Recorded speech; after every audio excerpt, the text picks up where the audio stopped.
नमः परमहंसाय स्वादित चरण कमल चिन्ह मकरंदाय भक्तजन मानस निवासाय श्री रामचंद्राय नमः।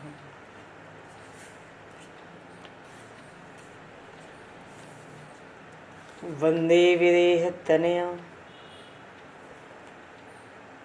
पदपुंडरीकम् केशौरसौरभसमाहत योगिचेत्तम् हन्तुं प्रतापमनिशं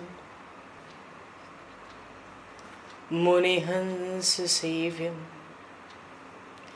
सन्मानशालिपरिपीत परागपुञ्जम्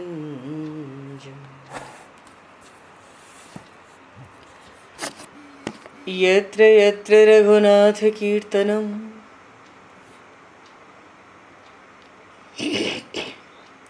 तत्र तत्र कृतमस्तकाञ्जलिं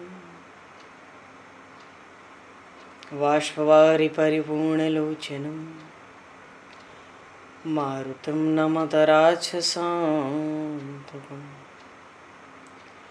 कुन्द इंदुसमदेह उमारमण करुणायन जाहि दीन परनेह करहु कृपा मर्दन मयन।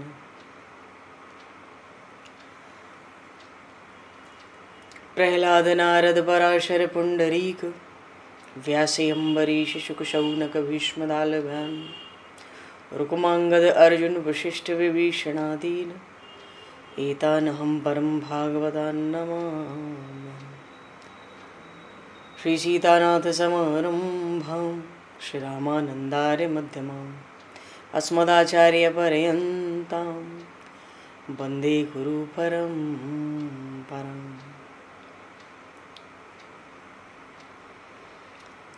वर्णानामर्थसङ्घानां रसानां छन्दसामपि मङ्गलानां च कर्तारो वन्दे वाणी विनायकौ।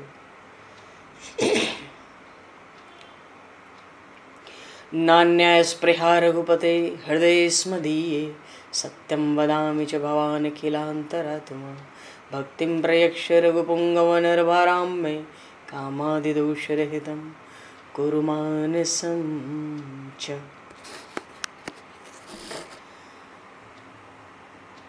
बंधु तुलसी के चरण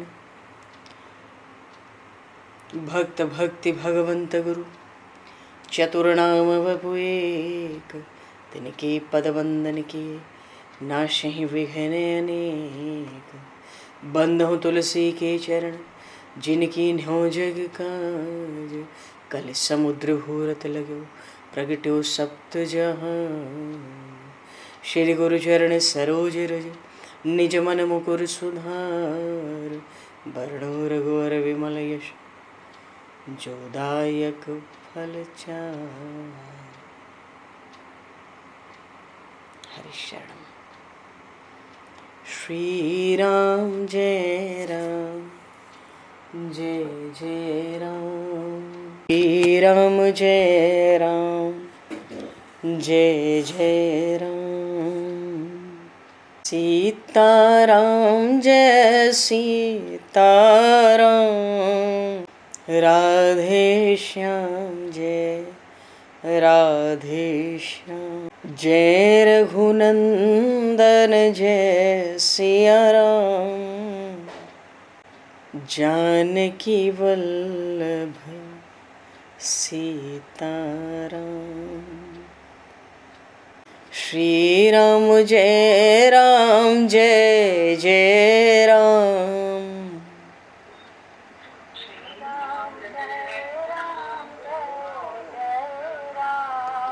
श्री राम जय जय राम।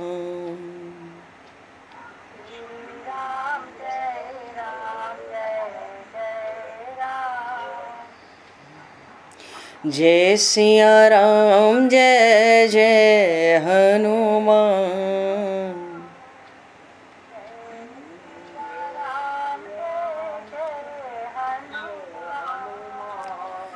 श्री गुरु रामानंद भगवान।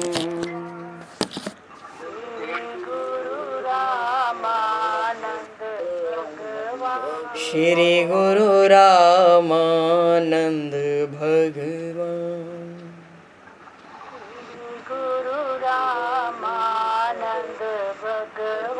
श्री राम जय जय राम।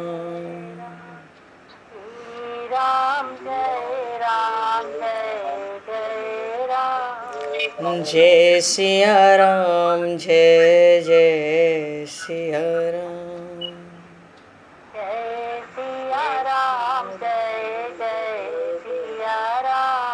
जय सिया राम जय जय सिया राम।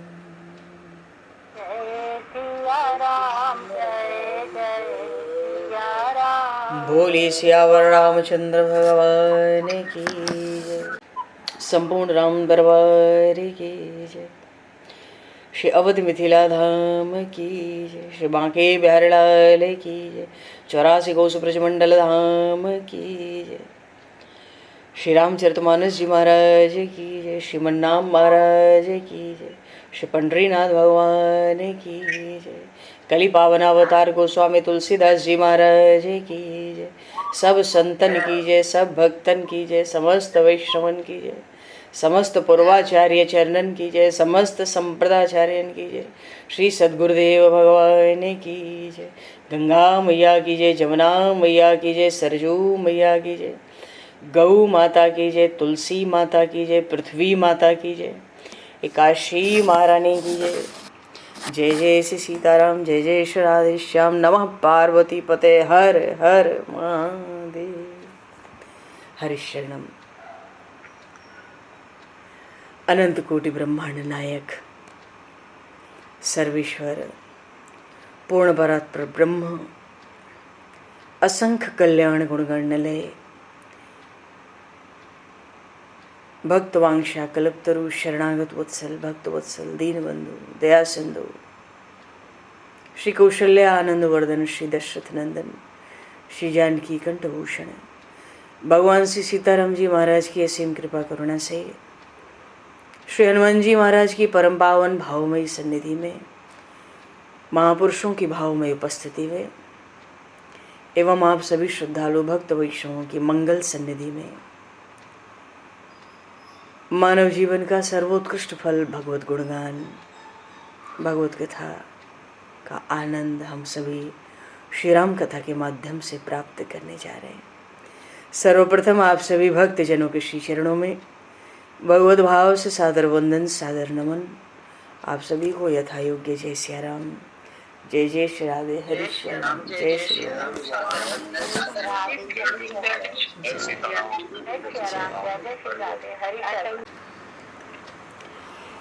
श्री रामचंद्र चरणों मनसा स्मरामि। श्री रामचंद्र चरणों वचसा गृणामि।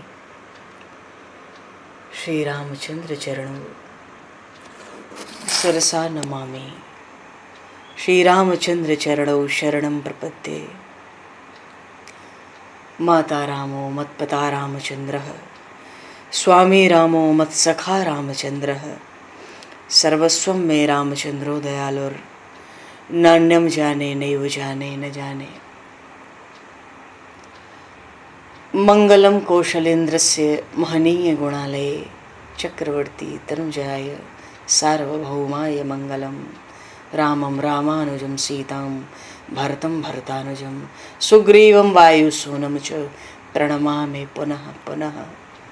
नमोस्तु रामाय सलक्ष्मणाय दिव्यै च तस्मै जनकात्मजाय।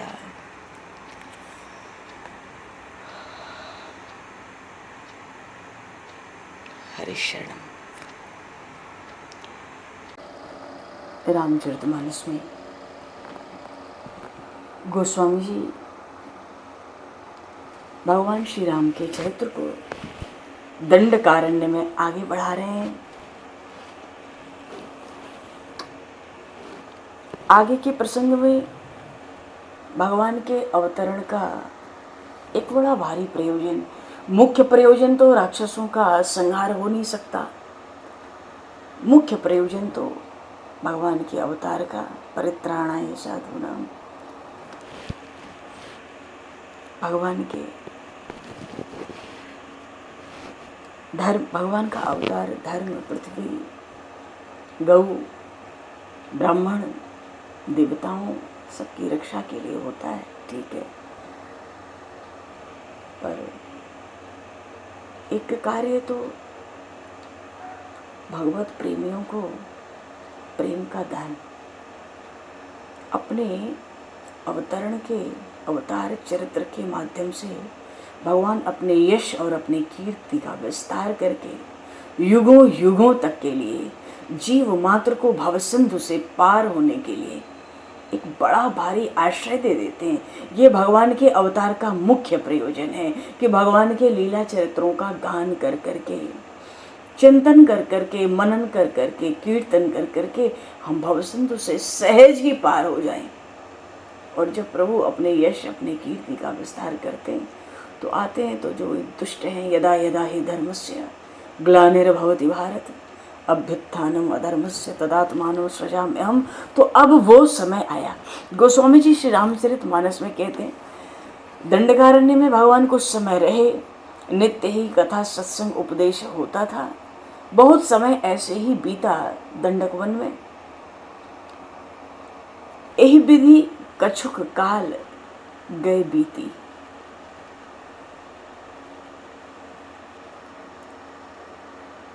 कहत विराग ज्ञान गुण नीति। और शूर्पणखा रावण की बहिनी, दुष्ट हृदय दारुण जस अहिनी।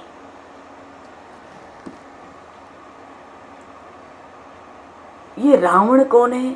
महर्षि सृष्टिकर्ता परमपिता ब्रह्मा जी के पुत्र महर्षि पुलत्स्य। महर्षि पुलस्त के पुत्र हुए विश्रवा। विश्वश्रवा भी कहीं नाम आता है इनका। और कालांतर में इन्हीं विश्वश्रवा के पुत्र हुए कुबेर और रावण। कुबेर भंडारी भगवान शिव के बड़े भारी भक्त हैं, लोकपाल हैं। कुबेर जी का अपना एक लोक है। और रावण,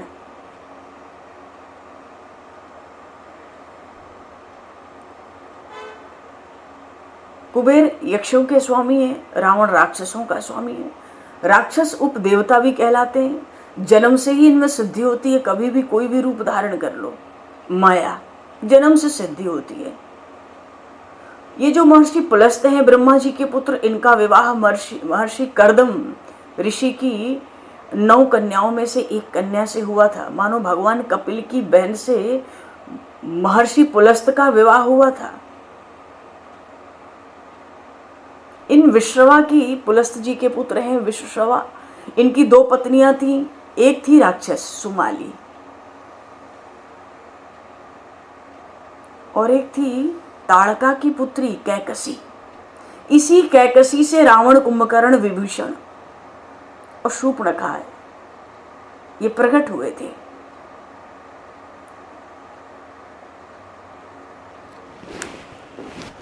यहां पे कहते हैं शूर्पणखा का जब परिचय दिया गोस्वामी जी ने रामचरितमानस में, तो कहते हैं शूर्पणखा रावण की बहिनी। इसको रावण से परिचय क्यों दिया? क्योंकि ये एक, इसका पति नहीं था, एक विधवा स्त्री थी।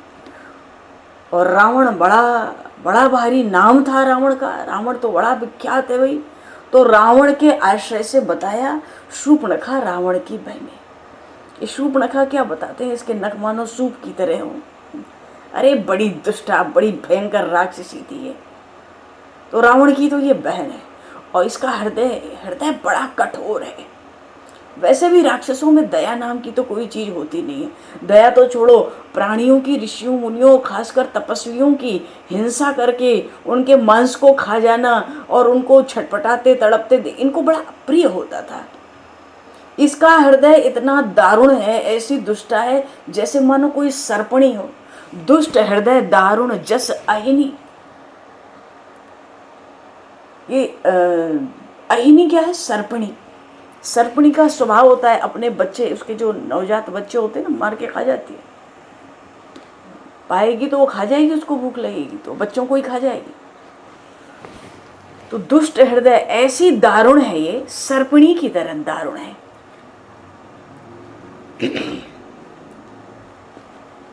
अच्छा, सर्पणी इसलिए भी कहा कि रावण भी तो एक नाग की ही तरह था। ये लंका कांड में देवताओं ने रावण वध के बाद जब भगवान की स्तुति की तो एक जगह कहा,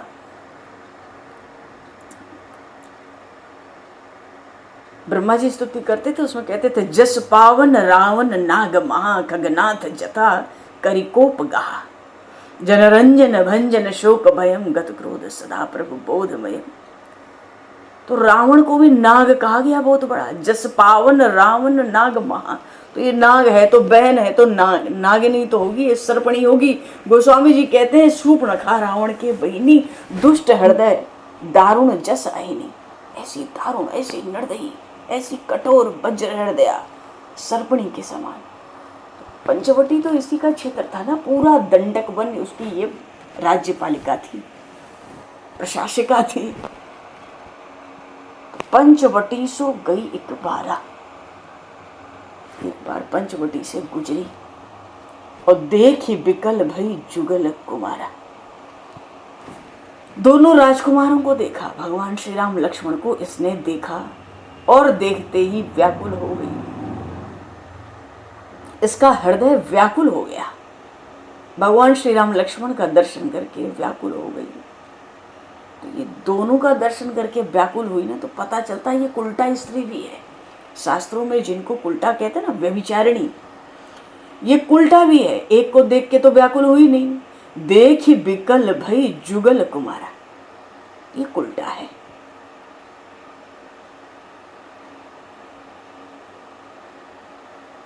और रुचिर रूप धरि प्रभु पही आई।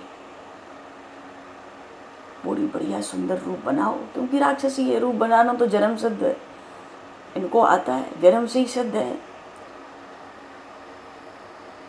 अब बोली बचन आई, और आके बोली बचन बहुत मुस्काई। मानो बोली तो थोड़ा, मुस्कुराई बहुत, हंसी बहुत। अच्छा, थोड़ा हंसना व्यवहार में ये तो शिष्टाचार भी है, ठीक बात है, जरूरी बात भी है। थोड़ा मुस्कुराना व्यवहार में शिष्टाचार है, बढ़िया है। पर बोली बचन बहुत मुस्काई, बोली तो थोड़ा, मुस्काई बहुत। इससे पता चलता है ये ज्यादा हंसना, पर पुरुष के समक्ष ज्यादा हंसने का अर्थ है ये भद्दे श्रृंगार की चेष्टा करती है। और फिर देखो, गोस्वामी जी ने ये भी कहा ना, देखी बिकल भई जुगल कुमारा, दोनों को देखकर व्याकुल हुई। तो ये दुष्टा तो थी ही, कुलटा तो थी ही, और इसमें बात यह है कि काम भी नहीं था, इसको काम की चाहना भी नहीं थी। काम की चाहना होती तो दो को एक साथ देख के व्याकुल कैसे होगी। इसको तो कामाभास हुआ, ये तो राक्षसी है, चलती फिरती डोलती ये पंचवटी में पहुंच गई।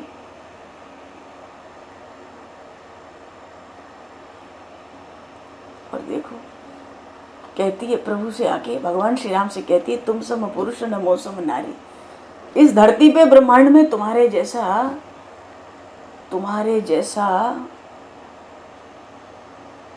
पुरुष नहीं है, मेरे समान स्त्री नहीं है। विधाता ने बहुत बढ़िया संजोग बना के रच दिया है, और वैसे भी मैंने बहुत, तीनों लोग 14 भुवन मैंने ढूंढ लिया है, मेरे अनुकूल, मेरे अनुसार कोई पुरुष हमारे मन लायक मिला नहीं, इसलिए अभी तक कुंवारी हूं। ताते लग रही, ताते अब लगी रहूं कुंवारी, मन माना कछु तुम ही न्यारी। कितनी दुष्ट है, प्रभु को देख के भी कहती है मन माना कछु, आज तक तो कोई मिला नहीं इसलिए कुंवारी हूं। 14 लोग 3 भुवन ढूंढ आई हूँ, कोई मिला नहीं पति के योग्य। तो लक्ष्मण जी भी महाराज सुन रहे थे, बड़ी संस्कार वाली है, खुद अपने लिए 14 भुवन 3 लोग ढूंढ आई है, कहती है कोई मिला नहीं, विधाता ने बढ़िया संजोग बना दिया। तो मन माना कछु तुम्हें निहारी, तुम्हारा दर्शन करके मन कुछ मानता है, अभी कुछ मानता है इसका मन, ये दुष्टा है, ये तो दुष्टता करने ही आई है, इसको तो सब खबर पहले से ही है। झूठ भी बोलती है, ताते अब लगी रहूं कुंवारी, कुमारी तो है नहीं, ये तो विधवा स्त्री है।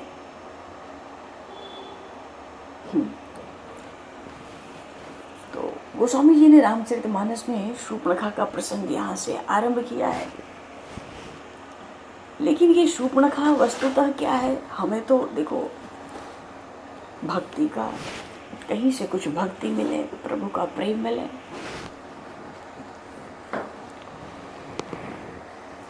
एकदा गोमती तीरे पंचवटयाः समीपतः, भगवान श्री राम लक्ष्मण जानकी गोदावरी के तट पर, किनारे पर पंचवटी में विराजे थे। घूमती फिरती शूर्पणखा वहां पहुंची। ये राक्षसी है, रावण की बहन है। प्रभु का दर्शन करके, श्री राम लक्ष्मण का दर्शन करके इसको बड़ा आश्चर्य हुआ। विचार करती है, अरे ये नील वर्ण वाला अत्यंत सुंदर है। शूर्पणखा ने स्वयं का राक्षसी स्वरूप छिपा लिया झट, और सुंदर श्रृंगार करके राम जी के पास आई। ये शूर्पणखा कौन है? वस्तुतः ये हमारे जीवन की वासना है। वासना बड़ी सूक्ष्म होती है, कब कौन सा रूप धारण करके प्रकट होती है, कितना अमंगल अकल्याण हमारा अहित करती है। ये शूर्पणखा हमारी वासना का स्वरूप है। और हम शांति से विचार करें तो ध्यान में आएगा कि वासना भी तो राक्षसी ही होती है। जो संसार के जंगल में फिरता है, जंगल का अर्थ है अरण्य, और ये अरण्य कांड तो है ही। संसार भी एक बड़ा बेहद जंगल है। करोड़ों करोड़ों जन्मों से इस जंगल में हम भटक रहे हैं। भगवान के चरणों में प्रेम न हो, शरणागति न हो, भगवत भक्तों का आश्रय न हो, संग न हो, तो भवसिंधु से कोई पार हुआ नहीं है, होने का नहीं है। तो संसार तो जंगल है, इसमें हम करोड़ों जन्मों से भटक रहे हैं। तो ये जो वासना है हमारे भीतर, ये अपने स्वरूप को तो छिपाती है और सुंदर श्रृंगार करके मिलने आती है। संसार जंगल का ही स्वरूप है, इसलिए इस अरण्य कांड में ही शूर्पणखा की कथा भी आती है। तो संसार के जंगल में जो इधर उधर फिरेगा, भटकेगा, उसको वासना के रूप में ये शूर्पणखा जरूर मिलने आएगी। कोई पुरुष किसी पर स्त्री को देखे, या कोई स्त्री पर पुरुष को आसक्ति पूर्वक देखे, ये बड़ा भारी पाप है शास्त्रों में। किसी के सौंदर्य में यदि आंख फंस जाए तो मानना चाहिए कि आंख में शूर्पणखा आई हुई है। वस्तुतः स्त्री को भी स्त्री के स्वरूप में देखने की आवश्यकता नहीं है, पुरुष को भी पुरुष के स्वरूप में नहीं देखना चाहिए। सबको ब्रह्मरूप भगवत स्वरूप ही देखना चाहिए। जो जीव अपने कल्याण के, कल्याण पथ के गामी है, अपना कल्याण चाहते हैं, वो तो सबको ब्रह्म रूप भगवत स्वरूप ही देखें। अब संसार में, जगत में किसी भी व्यक्ति को भगवत भाव से देखने की जगह यदि कभी हम काम भाव से देखें तो हमें मानना चाहिए कि शूर्पणखा आई है, वासना आई है। वासना अंदर से अच्छी नहीं लगती, बाहर से केवल अच्छी लगती है। अंदर से ये भी राक्षसी है, बाहर से श्रृंगार करके आती है। शूर्पणखा है तो राक्षसी, पर बहुत बन ठन कर आती है। वासना भी बाहर से सुंदर लगती है, जीव को ऐसा बतलाती है कि मैं तुमको बहुत सुख दूंगी, पर वासना तो जीव को रुलाती है। ये वासना हमारे जीवन में अविद्या, अज्ञान लाती है। और जहां वासना अज्ञान लाएगी, अविद्या, तो भाई अपने स्वरूप की स्मृति तो रहेगी नहीं, विवेक का भान भूल जाएगा। और जहाँ स्वरूप भूला, ज्ञान विवेक रहा नहीं, चला गया, तो वासना बढ़ती जाती है, घटती तो है नहीं। वासना ऐसी राक्षसी है, इससे कभी किसी को तृप्ति होती नहीं, बड़ी भयंकर है। ये इतनी भयंकर होती है वासना, जो इसको खिलावे ना ये उसी को खा जाती है। बढ़िया बढ़िया भोजन अच्छा लगता है, हम बढ़िया बढ़िया खाते हैं, एक दिन उस खाने वाले को ये खा जाती है। ये निश्चित बात है।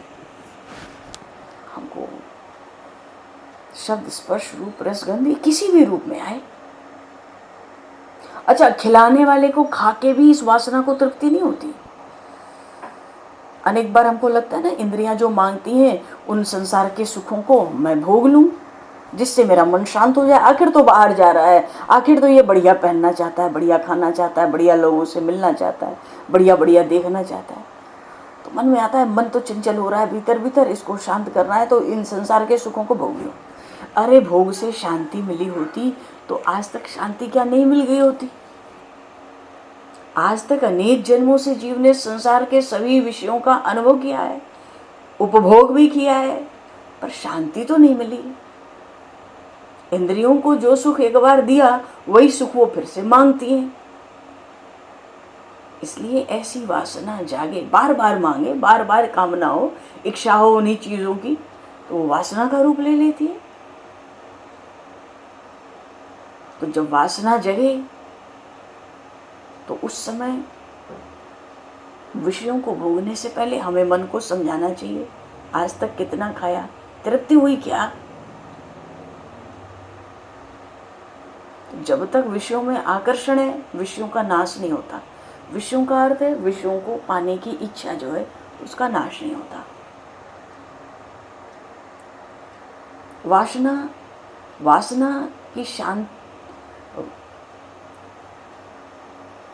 की शांति भोगने से तो नहीं, त्याग से होती है। शूर्पणखा सुंदर स्वरूप धारण करके भगवान श्री राम के पास आई। कामार्ताहम न शक्नोमि त्यक्तम त्वा कमलेक्षणम, उन राजीव लोचन श्री राम का दर्शन करती है। इसलिए सबसे कामांध होकर आई ना, ये बड़े भारी कामी रावण की तो बहन है, कामांध होकर आई, इसलिए कहती है मैं रावण की बहन हूं। ये भी कहती है आज तक मैंने विवाह नहीं किया, है विधवा, झूठ बोलती है। तुम सम पुरुष नमो सम नारी, यह संजोग विधि रचा बिचारी। ब्रह्मा जी ने बड़ा सुंदर संयोग विचार करके रचा है, तभी तो आज तक 3 लोक 14 भुवन हमने छान मारे, हमें अपने योग्य कोई पुरुष नहीं मिला। जब तुम्हें देखा तो मालूम पड़ता है कि तुम्हारे समान पुरुष नहीं, मेरे समान स्त्री नहीं, विधाता ने बढ़िया संजोग बना दिया। मम अनुरूप पुरुष जग नाही, मम अनुरूप पुरुष जग माही, देख्यूं खोज लोक तिहु नाही। सब ढूंढ डाली है ये, झूठ ही कहती है, झूठ बातें बनाती है। झूठ कोई प्रारब्ध से थोड़ा ही बोलता है, अपराधी बोलता है झूठ, इसके भीतर पाप है। ताते अब लग रहे हूं कुमारी, कहती भी मैं कुमारी हूं। मन माना कछु तुम्हें निहारी, तुम्हारा रूप देख करके थोड़ा मन माना है, कितनी दुष्ट है। कहती कुछ मानो कि कुछ तो तुम पे मन आया है, अगर तुम स्वीकृति दो तो फिर हम विवाह करने के लिए विचार करें। अभी भी विवाह का विचार, अंतिम विचार अपने हाथ में रखना चाहती है, ऐसी दुष्ट है। मन माना कछु तुम्हें निहारी, तो तुम्हें कुछ तो मन माना है, तो तुम बताओ, स्वीकृति दो तो फिर आगे मैं विचार करूं।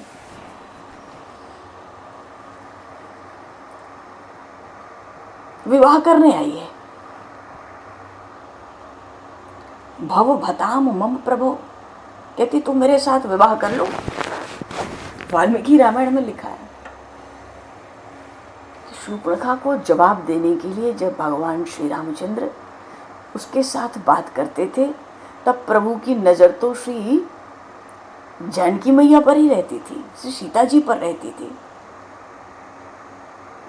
तो सीता जी पे नजर क्यों रहती है?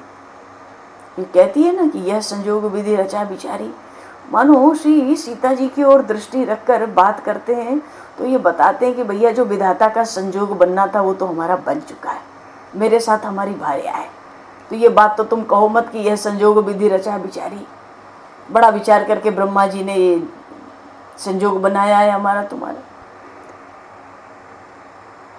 दूसरे इसका अनादर भी तो करना है, क्योंकि ये व्यभिचारिणी है। रघुवंशन कर सहज स्वभाव, मन कुपंथ पग धरे उन काऊ। जनकपुरी में भगवान ने श्री लक्ष्मण जी से कही थी ये बात। तो स्वप्न में भी जही सपने ऊपर नारी नहेरी, भगवान श्री राम ने तो स्वप्न में भी किसी स्त्री पर दृष्टि नहीं डाला, तो इस शूर्पणखा को क्या देखेंगे। श्री सीता जी पर दृष्टि रखकर उनकी ओर देखकर शूर्पणखा को जवाब देते हैं, बात करते हैं। प्रभु श्री राम शूर्पणखा के साथ जब बोलते थे तब वो शूर्पणखा पर दृष्टि नहीं डालते थे। क्यों? ये वासना की जो राक्षसी है ना, आंख से ही अंदर घुसती है। संसार के सुंदर विषय देख जाए तो आंख उनके पीछे दौड़ती है, आंख के पीछे मन जाता है। मन में जितने पाप आते हैं वो सब आंखों के मार्ग से ही आते हैं। आंख बिगड़ी तो मन बिगड़ा। विषय पहले आंख में आते हैं, काम भी पहले आंख में आता है। काम को अगर हम आंख में न आने दें तो पीछे ये मन में आएगा नहीं। तो वासना आंख में न आवे, इसलिए आंख को हम बंद रखें। आंख को बंद रखेंगे, आंख को सुरक्षित रखेंगे तो मन पवित्र बना रहेगा। हम खूब ध्यान रखें, जब भी कहीं भी दृष्टि खुलती है, कहीं भी हम देखते हैं, हम खूब ध्यान रखें कि हम ये आंख है अपनी दृष्टि किसको देते हैं और किस भाव से देते हैं। जिसको आंख देंगे, दृष्टि देंगे, उसको अपना मन देना ही पड़ेगा। क्योंकि जिसको हम दृष्टि देते हैं, आंख से देखते हैं, उसका चित्र, उसका स्वरूप हमारे मन में आता है। इसलिए आंख दें किसी को, देखें किसी को, उससे पहले विचार करना है कि भाई ये कौन है, ये कैसा है, हम किसके ऊपर किस भाव से दृष्टि डाल रहे हैं। तो श्री सीता जी पर नजर रखकर भगवान श्री राम शूर्पणखा को उत्तर देने लगे। शूर्पणखा पर नजर नहीं डाली, ये तो वासना है, ये भीतर आ जाएगी।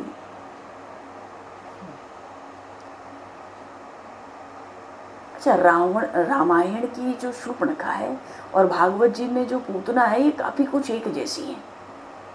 क्योंकि पूतना भी तो वासना थी। पूतना आई तो कन्हैया ने आंख बंद कर ली, पूतना पे नजर नहीं डाली।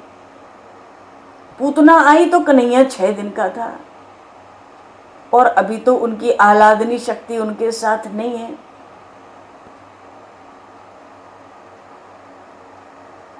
उनकी आह्लादनी शक्ति, पराशक्ति अभी तो कन्हैया 6 दिन का है, उनके साथ है नहीं। तो फिर नजर किस पर रखते? इसलिए कन्हैया ने आंख मींच ली। और जब रामावतार हुआ तो श्री जानकी जी वामांग में विराजमान थी।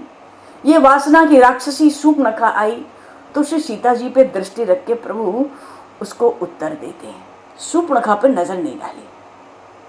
मानो भगवान बोध दे रहे हैं हमें कि जिसके मन में पाप भरा है ना, उस पर दृष्टि नहीं डालना चाहिए।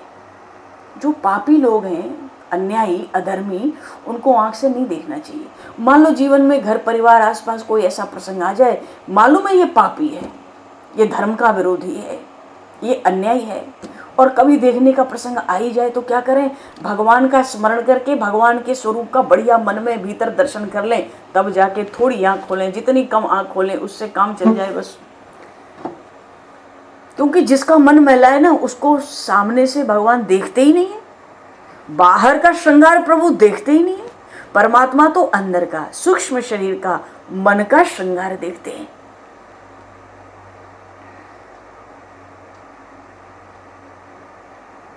जो आंख से दिखता है वो स्थूल शरीर है, जो 17 तत्वों का बना है जिसमें मन मुख्य है वो सूक्ष्म शरीर है।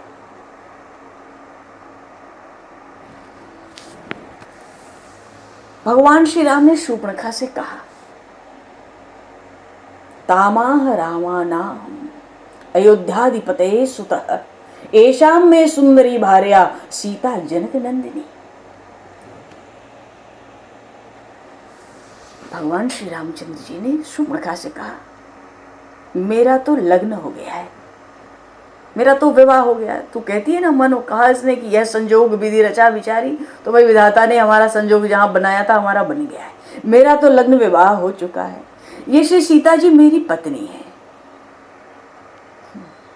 और जैसे तू अपने को कुंवारी है, कुंवारी कहती है, वैसे ये मेरा भाई भी कुंवारा है, तू वहां जा। पर स्त्री में मातृभाव रखने वाला मैं मर्यादा पुरुषोत्तम हूं, इसलिए मैं लग्न तो अब, विवाह तो अब करूंगा नहीं, पर तुझको बहुत इच्छा हो तो तू लक्ष्मण के पास जा, लक्ष्मण कुमार है, अहे कुमार मोर लघु भ्राता। तो भगवान ने लक्ष्मण जी को कुमार क्यों कहा? क्या वो कुंवार हैं? वो तो कुंवारे नहीं है। तो प्रभु क्या असत्य भाषण कर सकते हैं?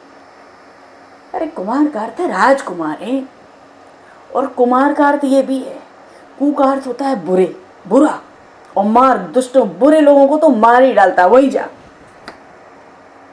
कुमार शब्द का अर्थ का कुमार शब्द का अर्थ क्या है? जहां कोई काम है ही नहीं। मार का अर्थ ही होता है काम, कामदेव का एक नाम है मार। भगवान शिव को कामारी कहते हैं। मानो कह दिया लक्ष्मण जी तो निष्काम थे ना, जितेंद्रिय थे, वो तो सेवा में रहते थे, वो पूरे निष्काम है। और ये काम लेकर, काम भी लेकर नहीं आई, इसकी दृष्टि सब जगह, ये तो कामाभास लेकर आई है, इसको केवल काम का आभास है, ये दुष्टा है। लक्ष्मण जी निष्काम थे, जितेंद्रिय थे, वहीं भगवान ने रास्ता दिखा दिया। मेरा भाई भी कुमार है, वो सोची कुंवारा है, तो ठीक है भाई यही समझ ले, जैसे तू कुंवारी वैसे वो कुंवारा, तू भी तो झूठ ही बोल रही है। पर भगवान ने कहा मेरा छोटा भाई कुमार है, मैं मर्यादा पुरुषोत्तम हूं, दूसरे विवाह की सोच नहीं सकता, तू मेरे भाई के पास जा। अच्छा, लक्ष्मण जी ने पहले प्रभु की ओर देखा, समझ तो गए थे कि हमारे शत्रु रावण की बहन है, ये शूर्पणखा रावण की बहन है। भाई रावण ने क्या बिगाड़ा है लक्ष्मण जी का? गोस्वामी जी ने कहा चौपाई आई रामचरितमानस में, है तो ये हमारे शत्रु रावण की बहन। तो रावण ने तो अभी कोई भगवान श्री राम लक्ष्मण से शत्रुता की नहीं। अरे उनसे नहीं की तो क्या हुआ, पृथ्वी पे तो भार हुए, धर्म के तो शत्रु हैं, पृथ्वी माता के तो शत्रु हैं, गौ ब्राह्मणों के तो शत्रु हैं, देवताओं का तो शत्रु है नहीं ये रावण, तो सहज ही प्रभु का शत्रु है। लक्ष्मण जी ने विचार किया है तो शत्रु की बहन, करना क्या है, प्रभु इसको मेरे पास भेज रहे हैं। लक्ष्मण जी ने झट प्रभु की ओर देखा, प्रभु का रुख क्या है, इसको मार दूं, इसको भगा दूं। तो प्रभु की ओर जब लक्ष्मण जी ने देखा तो प्रभु थोड़ा श्री जानकी जी की ओर देख के मुस्कुरा रहे थे। तो लक्ष्मण जी को लगा प्रभु मेरे कुछ विनोद करना चाहते हैं, अभी इसको मारो नहीं, भगाओ नहीं, आने दो। इत्युक्ता लक्ष्मणं प्राह पतिम भव सुंदर। लक्ष्मण जी जितेंद्रिय हैं, इसलिए भगवान श्री राम ने लक्ष्मण जी के लिए कुमार शब्द का प्रयोग किया। और दुष्टों को तो मारने वाले हैं ही, अब लीला आरंभ ही हो रही है इन दुष्टों को सल्टाने। लक्ष्मण जी के पास आई शूर्पणखा, कहती है भाई तुम विवाह कर लो। लक्ष्मण जी तो पहचान ही गए थे राक्षसी ये श्रृंगार करके आई है। तो लक्ष्मण जी कहते हैं अहम दासोस्मि रामस्य त्वं तु दासी भविष्यसि। मैं तो राम जी का दास हूँ, ये मेरे अग्रज है, मैं इनका दास हूँ। तू मेरे साथ विवाह करेगी तो तुझको दासी होना पड़ेगा, और दासी होगी तो देख इस दंडक वन में मुझे कंद मूल फल लाने पड़ते हैं, लकड़ियाँ जुटानी पड़ती हैं, उनको तोड़ फोड़ करना पड़ता है, बहुत साफ सफाई करनी पड़ती है पर्णकुटी के आसपास। तो मैं तो दास हूँ, मेरे साथ अगर विवाह करना चाहेगी तो दासी होकर रहेगी, और वो तुझसे होगा नहीं। तो तू तो राम जी के ही पास जा, देखो मैं तो कुमार हूँ। अरे वो तो राजा धीराज है, हमारे पिताजी के भी बड़े विवाह थे, और ये राजा धीराज है, कौशलपुर के राजा हैं, ये जो करें इनको फबता है, जो चाहे सो करें, चाहे तो अनेक विवाह कर ले, वो तो उनकी इच्छा है। तू वहीं जा, तमेव गक्ष भद्रम ते स तू राजा अखिलेश्वर। कितनी दुष्ट है, लक्ष्मण जी की वचन सुनकर के शूर्पणखा राम जी के पास फिर आ गई। अरे लक्ष्मण जी समझ गए ये तो अस्पृश्या हो गई, अगर ये इनके कहने से मेरे पास नहीं आई होती तो मेरे महान अग्रज ऐसे हैं कि कभी न कभी तो इसकी मनोकामना अवश्य पूरी होती, लेकिन उन्होंने इसको मेरे पास भेजा और ये मेरे पास चली आई। भरत जी महाराज ने राज्य को स्वीकार नहीं किया, उस राज्य लक्ष्मी को। भरत जी महाराज सोचते हैं अरे जिस राज्य लक्ष्मी को मैं भोगूंगा पीछे मेरे स्वामी भोगेंगे। एक बार तो गई, पर प्रभु के कहने से लक्ष्मण जी के पास गई। अब तो प्रभु के लिए ये स्पर्शा हो गई, ये स्पर्श करने योग्य भी नहीं है कभी, इसने अपना नाश कर लिया। नहीं तो प्रभु तो हमारे भक्त वांछा कल्प तरु हैं, जिसके मन में जो बात आ जाए उसको पूरा कर देते हैं। तो ये तो राजा धीराज है, चाहे जितने विवाह कर ले तो वहीं जा। फिर राम जी के पास आई तो राम जी ने मना कर दी। शूर्पणखा ने स्वयं का असली रूप प्रकट किया। उस राक्षसी को लगा कि ये बगल में जो सीता बैठी है ये इसी के कारण उससे विवाह नहीं करता है, इसी का भक्षण कर लूं।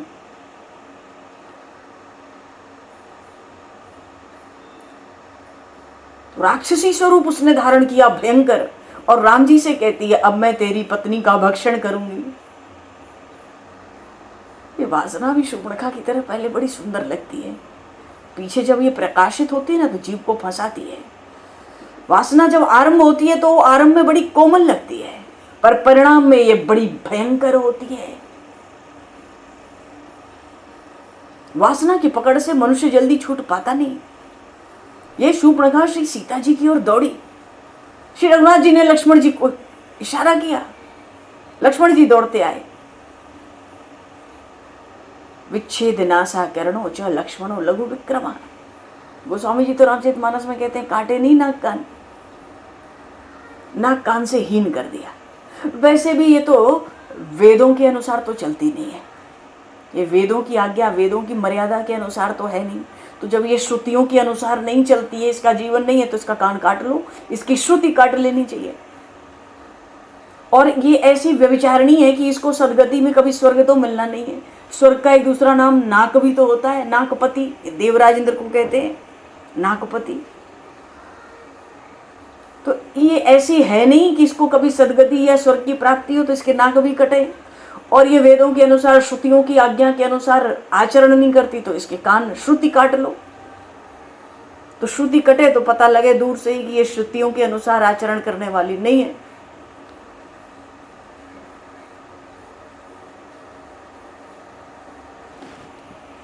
लक्ष्मण जी ने बड़ी शीघ्रता से इसके नाक कान काट लिए। ये तो एक भूमिका बन रही है शूर्पणखा के आने की। शूर्पणखा आई है, रावण की सगी बहन है, और इसने विवाह कर लिया था विद्युत जिह्वा से। विद्युत जिह्वा ये था दानव, बड़ा भारी दानव। दानव और राक्षसों में बड़ा विरोध था। तो रावण तो राक्षस राज और ये दानवों का सेनापति था विद्युत जिह्वा। उससे शूर्पणखा ने विवाह कर लिया। रावण जब दिग्विजय कर रहा था तो इसने विद्युत जिह्वा को भी मार डाला। शूर्पणखा विधवा हो गई थी। उसने उसको प्रसन्न करने के लिए जब शोक से व्याकुल थी, चीखते चिल्लाते लंका पहुंची, रावण ने इसको शांत करने के लिए महाराष्ट्र प्रदेश की इसको राज्यपालिका बना दिया। क्योंकि दहेज में मैदानव ने अपनी पुत्र मंदोदरी के दहेज में दशग्रीव रावण को महाराष्ट्र का ये प्रदेश दिया था। तो उसके चित्त को शांत करने के लिए रावण ने ये पूरा प्रदेश, महाराष्ट्र का लगभग पूरा प्रदेश इस शूर्पणखा को दे दिया। साथ में अपने मौसेरे भाई खरदूषण तृष्णा को सेना के साथ लगा दिया। इनको अपने भाइयों को सेनापति बना दिया, भाई इसकी आज्ञा में चलो। 14,000 राक्षस खरदूषण तृष्णा के साथ इस शूर्पणखा के साथ रहते थे।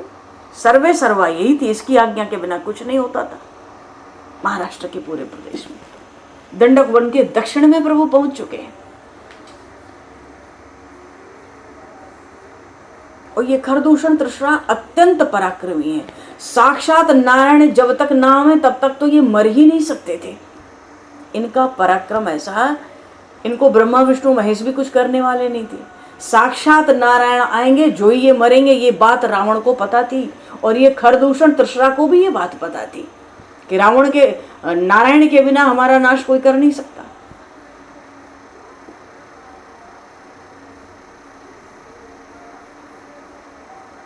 तो महर्षि अगस्त के आश्रम के आगे पूरा दक्षिण भारत का जो प्रदेश था, ये शूर्पणखा के प्रभुत्व में था। और ये दंडकारण्य भी उसी का प्रदेश था। दंडक वन में बड़े बड़े ऋषि मुनि तो वृक्षों के रूप में रहते थे।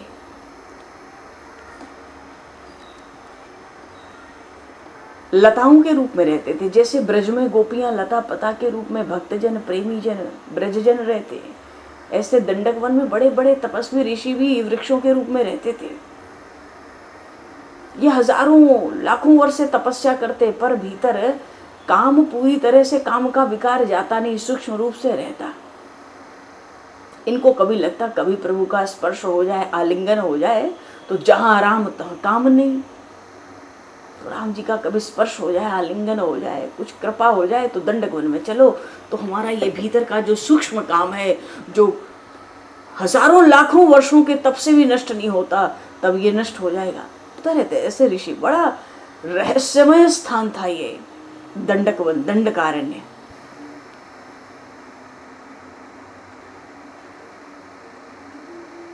अभी दक्षिण में ये आगे कबंध है।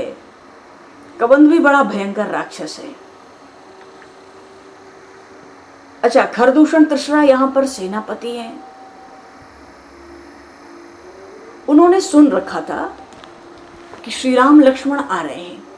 इनको कैसे पता नहीं चलेगा, इनकी दृष्टि बहुत पहले ही पड़ चुकी थी कि श्री राम लक्ष्मण आ रहे हैं। जब से विराध का वध हुआ था, खबर तो रावण को भी पहुंच चुकी है।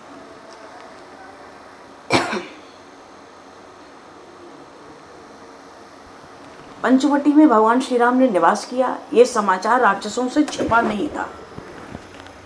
तो थोड़ा धैर्य रखेंगे, बहुत सुंदर प्रसंग है, क्योंकि अब तो ये प्रसंग बूढ़ा ही होना है, आगे बढ़ना है, इसको थोड़ा समझते चलेंगे। तो राक्षसों से ये समाचार छिपा नहीं था कि पंचवटी में श्री राम लक्ष्मण निवास कर रहे हैं। और महातेजस्वी महर्षि अगस्त ने जिनका सत्कार किया और जिन लोगों ने विराध जैसे दैत्य का वध कर दिया, मार डाला उसको, तो उनके पास अचानक कोई पहुंच जाए, इतना साहस राक्षस अभी नहीं कर पा रहे थे। वो श्री राम लक्ष्मण की गतिविधियों पे खूब नजर रखे हुए थे, पल पल की नजर रखते थे। फिर खरदूषण तृष्णा ये भी सोचते थे कि बड़े भले ही वो बड़े भारी धनुर्धर हैं, पर कोई उत्पात तो नहीं करते ना हमारे प्रदेश में, मार्ग में हैं, चल रहे हैं। और फिर अपने प्रदेश के दूसरे तपस्वियों को भी तो हम सहन करते हैं, हम नहीं चाहते हैं ये महर्षि अगस्त और वहाँ अत्रि और बीच में ये कौन कौन सब रहे, सुतीक्ष्ण आदि, पर ये रहते हैं तो हम क्या करें, आखिर हम उनको सहन करते। तो इन दोनों भाइयों को भी सहन करो और इनकी गतिविधि पे नजर रखो, क्योंकि बड़े भारी धनुर्धर हैं। मतलब इनको उत्तेजित करना ठीक नहीं है। पर शूर्पणखा तो राज्यपालिका है भाई, उसको अपने प्रदेश का सब पता रखना है, इसीलिए वो पंचवटी आई थी। वन में अकेले ही विचरण करने के लिए निकली। भाई वो स्वतंत्र है, रावण की दुर्धर्ष बहन है वो, उसको उस प्रदेश में किसका भय है। स्वच्छंद विहार करती थी राक्षसी रूप से, कौन उसको अंकुश लगाएगा। जब दर्शन किया इसने प्रभु श्री राम का, इसके हृदय में आया, अरे इतना रूप, इतना सौंदर्य मनुष्यों में होता है। दूर से देखी और देखती ही रह गई। वो तो सोचती है, अरे कल्पना से परे जो असीम सौंदर्य सिंधु है, उनकी रूप माधुरी, उन प्रभु की रूप माधुरी ने एक कामचारिणी राक्षसी को भी विमुग्ध बना दिया।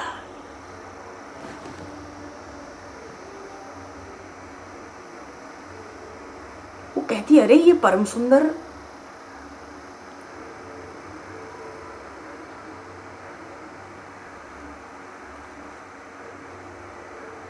अपनी समझ से ऐसा श्रृंगार करके आई थी मानो त्रिभुवन की सर्वश्रेष्ठ सुंदरी बन गई हो।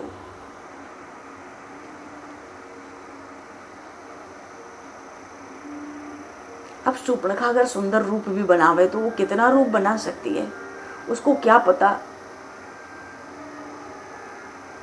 प्रभु तो अयोध्या के हैं। सात्विक श्रृंगार की साज सज्जा भी तो सात्विक होती है।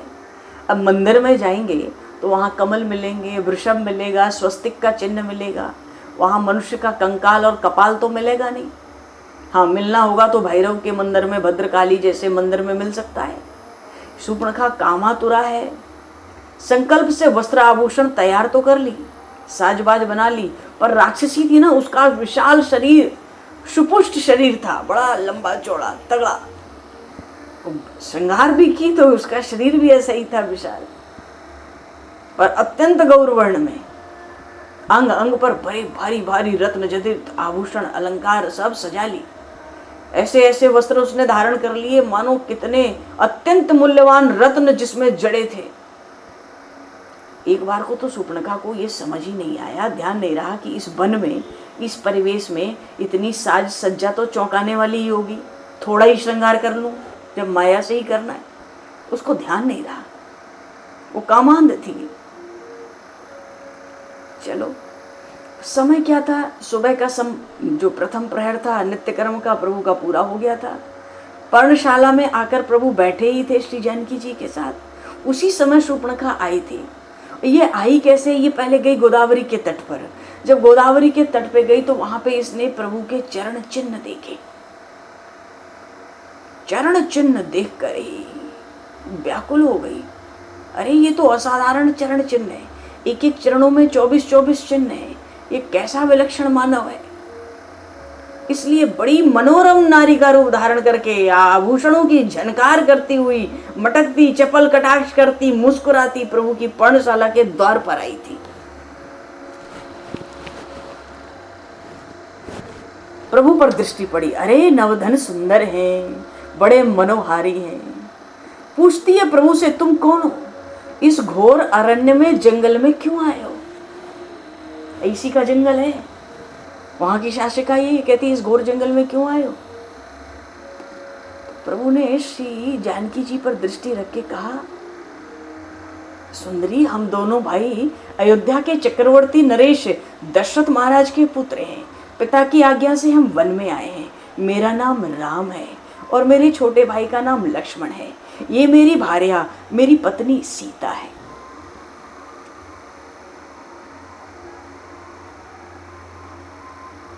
श्री जानकी जी की ओर देख के प्रभु कहते हैं शूर्पणखा से, तुम कौन हो? इस जंगल में एकाकिनी होके क्यों घूम रही हो?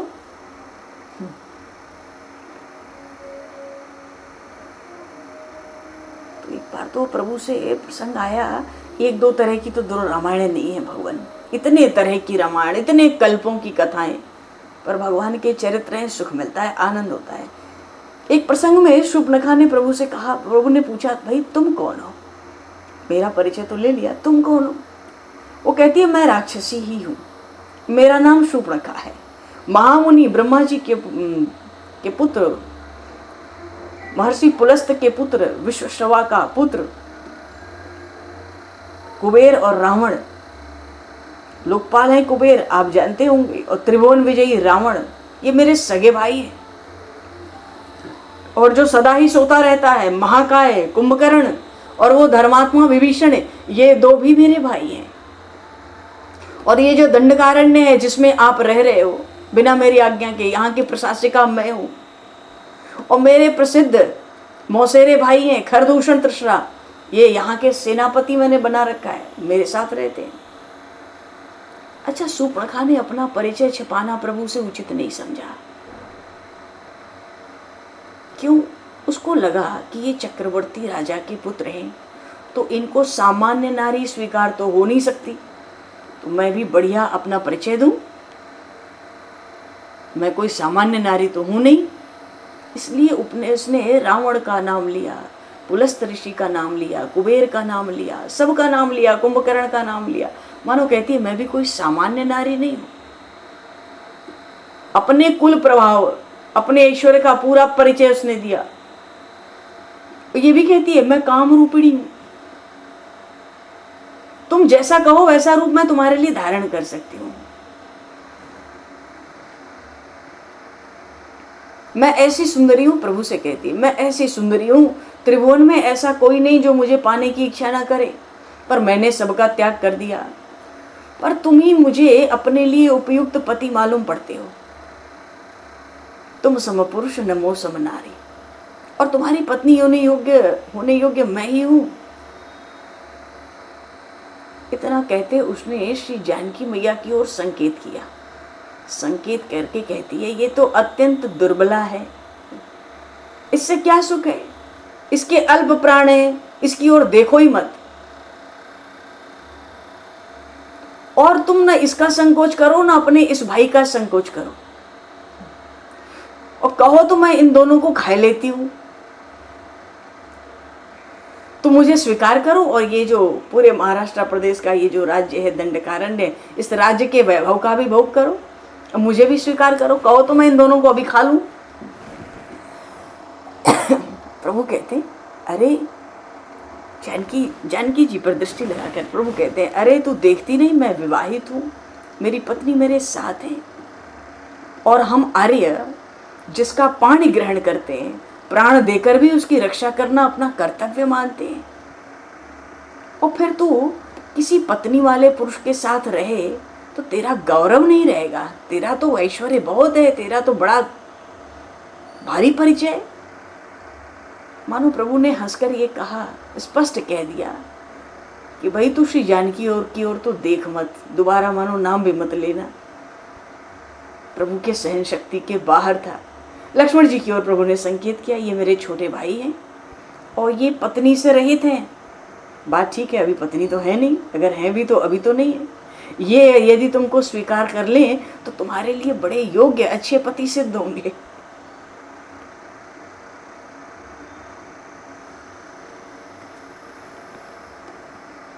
पहुंच गई लक्ष्मण जी महाराज पर, तेजी से बढ़ी। लक्ष्मण जी पीछे हट गए, बड़ी तेजी से बढ़ी, मानो अब तो बस इसको पति रूप में स्वीकार करना ही है। इसके बड़े भाई ने आज्ञा कर दी, बड़ी तेजी से बढ़ी।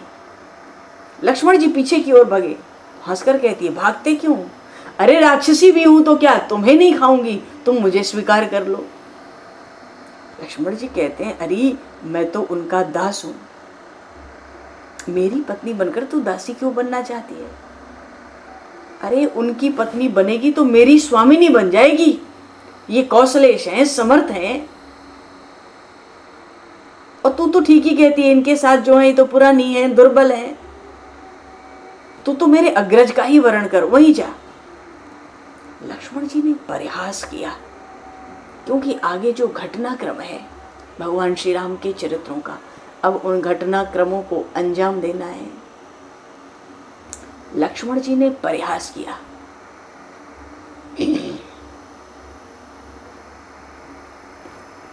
लौटी,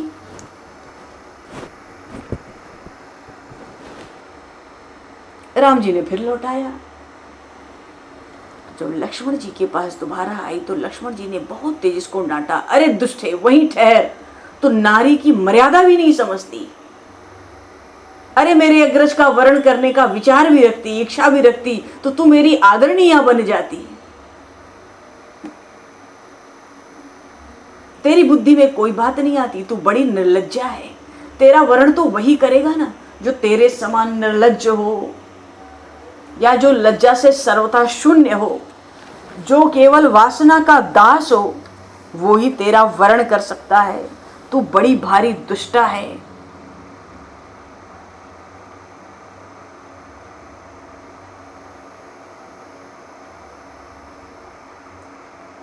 सेवक सुख चाह मान भिखारी, व्यसनी धन शुभ गति व्यभिचारी, लोभी जसु चाह चार गुमानी, नव दुह दूध चाहत ए प्राणी। लक्ष्मण जी ने बड़ी तगड़ी फटकार लगाई, सुंदरी सुन मैं उनकर दासा, पराधीन नहीं तोर सुपासा, प्रभु समर्थ कौशलपुर राजा, जो कछु करे हैं उन्हीं सब साजा।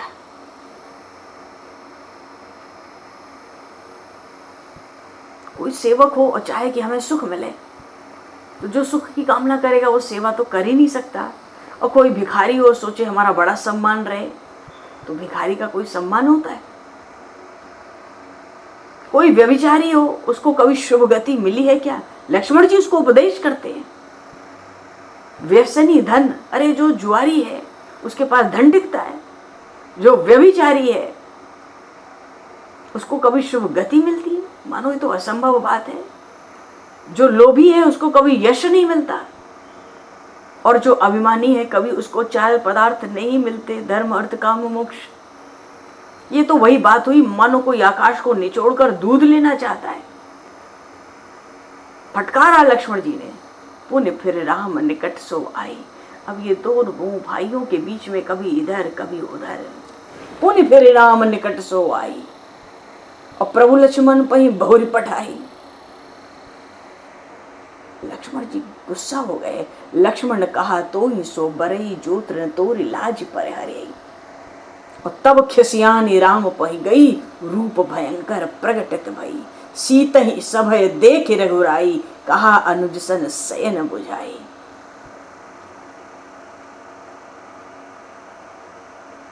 लक्ष्मण जी ने कहा, तू बड़ी निर्लज्जा है, और जो लज्जा से सर्वथा शून्य हो वही तेरा वर्ण कर सकता है।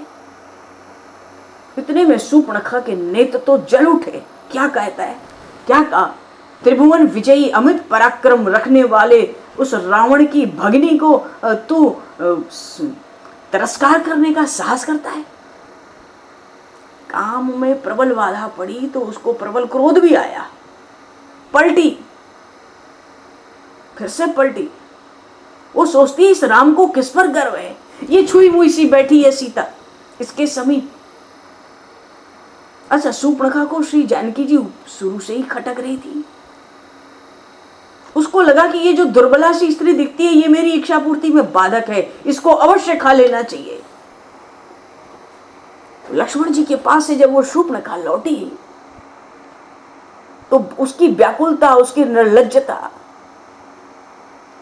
देख के जानकी जी को थोड़ी हंसी आ गई। फिर मेरे स्वामी पे आती है तो थोड़ी सी हंसी देखकर उसको लगता है ये मेरा उपहास करती है, क्रोध से दांत पीसती है। सूर्पणखा राक्षसी है।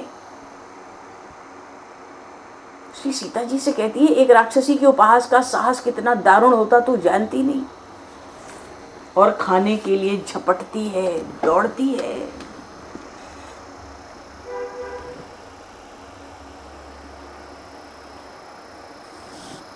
सीता ही सभय देख भयंकर रूप राक्षसी का प्रकट किया और श्री जानकी जी को खाने के लिए बढ़ती है। और जैसे ही बढ़ती है, प्रभु ने देखा श्री रघुनाथ जी ने कि अरे ये तो श्री जानकी जी भयभीत तो हो रही है इस राक्षसी से। लक्ष्मण जी को इशारा किया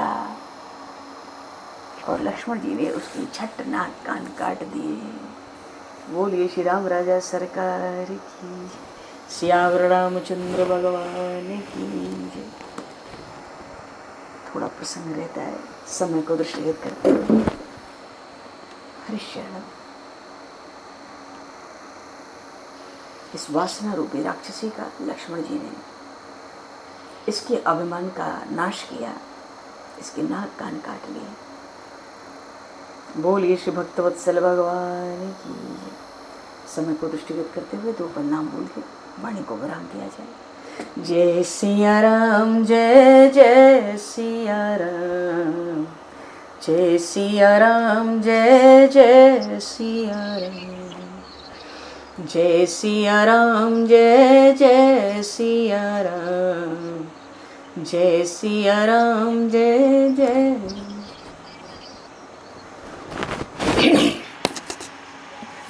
जय जय सिया राम,